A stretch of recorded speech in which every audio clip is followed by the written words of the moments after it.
نسبت عطا ہوئی جسے مرشد کے فیض سے ہر لمحہ حیات ہے سلطان جاں کے ساتھ۔ اختر میرے مرشد کا ذرا فیض تو دیکھو، کس طرح درد دل کیا میرے بیاں کے ساتھ۔ وہ معصوم بچے جن کے قرآن مجید پڑھنے پر جو ہے اللہ تعالیٰ کا اترنے والا عذاب روک لیا جاتا ہے،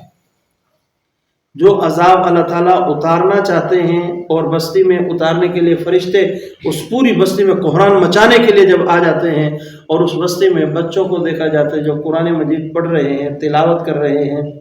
اپنی معصوم زبانوں سے، اپنی توتلی زبانوں سے قرآن مجید پڑھ رہے ہیں، ان کی اس تلاوت کی برکت سے۔ حالانکہ یہ بھی تو کہا جا سکتا تھا نا، گھروں کے اندر جو بڑی عمر کی مائیں، بہنیں، بیٹیاں قرآن پڑھ رہی ہوتی ہیں، ان کی وجہ سے اللہ عذاب ڈال دیتا ہے، یوں نہیں کہا۔ دینی مدرسے میں پڑھنے والے طالب علم جو قرآن مجید پڑھتے ہیں، قرآن کی تلاوت کرتے ہیں، جو سخت سردیوں کے موسم میں ٹھنڈے پانی سے وضو کر کے مدرسے کی چار دیواری میں جا کے داخل ہوئے، استاد کے روب تلے بیٹھ کر، سہم کر، ڈر کر، خوف زدہ ہو کے قرآن پڑھ رہے ہیں، ان کی برکت سے اللہ تعالیٰ بستی پر اترنے والے عذاب کو اتار دیتا ہے۔ وہ عذاب اس بستی سے ہٹا دیا جاتا ہے، اس کو امان مل جاتا ہے، اس کی حفاظت ہو جاتی ہے۔ دینی مدرسے میں پڑھنے والے طلباء کی ایک اپنی عظمت اور شان ہے۔ مولانا محمد انور صاحب رحمۃ اللہ علیہ، شیخ الحدیث مولانا انور صاحب غالباً شاید مولانا مدر صاحب کے استاد بھی ہوں، یہ دارالعلوم عیدگاہ کبیر والا کے استاد تھے۔ ان کے بارے میں ہمیں ساتھی کہ ایک دن مدرسے کے اندر ایک مسجد کے ساتھ جو پلر اندر بنے ہوئے ہوتے ہیں، ایک بچہ جو پلر کو ٹیک لگا کے بیٹھا ہوا تھا، ٹیک لگا کر مدرسے کا طالب علم بیٹھا ہے، اور وہاں کا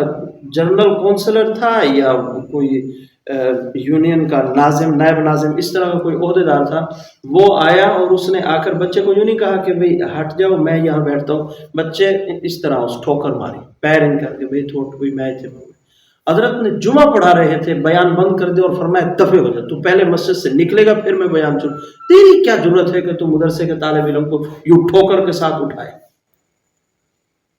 اکابرین علماء دینی مدرسوں میں پڑھنے والے بچوں کو اتنی اہمیت دیا کرتے ہیں۔ یہ وہ بچے ہیں جن کی برکت سے اللہ تعالیٰ اترنے والے عذاب کو ٹال دیتے ہیں، اترنے والے عذاب سے نجات مل جاتی ہے، بچاؤ ہو جاتا ہے۔ لہٰذا دینی مدرسے جس محلے کے اندر ہیں، وہ محلہ دوسرے محلوں پر فخر کرتا ہے۔ من یہ کہتا ہے جس محلے میں، جس علاقے میں، جس بستی میں، جس گاؤں کے جس ایریے میں چند گھر موجود ہیں لیکن وہاں بچے اکٹھے ہو کر قرآن مجید کی تلاوت نہیں کرتے، جہاں پر دینی مدرسہ ہے یا اکٹھے ہو کے بچے قرآن پڑھ رہے ہیں، ان بچوں والی بستی دوسری بستیوں پر فخر کرتی ہے۔ اللہ تعالیٰ نے ایک شان دی ہے، ایک مقام دیا ہے دینی مدرسہ جس جگہ کے اندر ہو۔ تو گاؤں کے اندر اگر دینی مدرسہ ہے، یہ بہت بڑی اللہ تعالیٰ کی نعمت ہے۔ آپ جا کے پوچھیں ان بستیوں میں جہاں یہ نعمت نہیں ہے، ایک اپنی رحمت ہوتی ہے، برکت ہوتی ہے دینی مدرسے کی، جس جگہ پہ قرآن مجید کی تلاوت کی جاتی ہے اس جگہ کی اپنی ایک برکات ہوتی ہیں،